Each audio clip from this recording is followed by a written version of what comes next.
اما بعد فاعوذ باللہ من الشیطان الرجیم بسم اللہ الرحمن الرحیم رب اشرح لی صدری ویسر لی امری واحلل عقدۃ من لسانی یفقہوا قولی اللہم ربنا الہمنا رشدنا واعذنا من شرور انفسنا اللہم ارنا الحق حقا وارزقنا اتباعہ وارنا الباطل باطلا وارزقنا اجتنابہ۔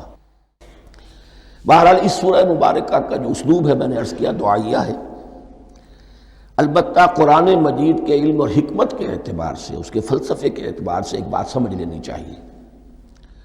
قرآن کا فلسفہ یہ ہے کہ بنیادی ہدایت ہر انسان کے دل میں موجود ہے، بالقوہ، پوٹینشلی۔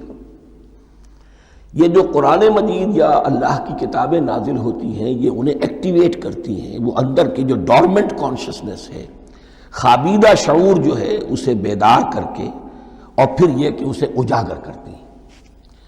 ہر سلیم الفطرت انسان اور سلیم العقل انسان، دو سلامتی شرط ہیں۔ سلیم الفطرت، نیچر پرورٹڈ نہ ہو، فطرت مسخ نہ ہو گئی ہو، عقل سلیم ہو۔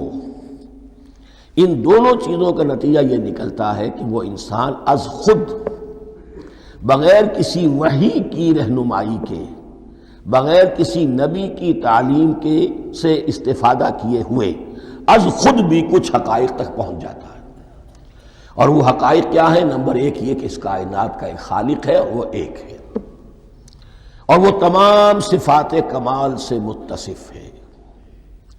نمبر دو یہ کہ انسان کی زندگی صرف یہ زندگی نہیں ہے، بلکہ ایک اور زندگی ہے کہ جس میں اس زندگی کے اعمال کے نتائج برآمد ہوں گے۔ یہ دو باتیں، اس کی زیادہ وضاحت کے ساتھ جو ہے اس کا تذکرہ آئے گا سورہ لقمان میں، جہاں حضرت لقمان کی شخصیت کا تذکرہ ہے۔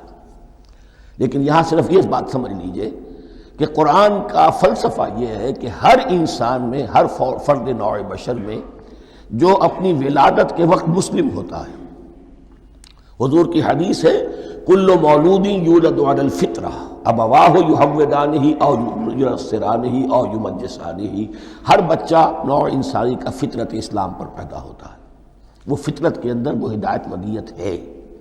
دین کی بات پھیلانا صدقہ جاریہ ہے، ثواب کی نیت سے ویڈیو کو شیئر ضرور کیجیے۔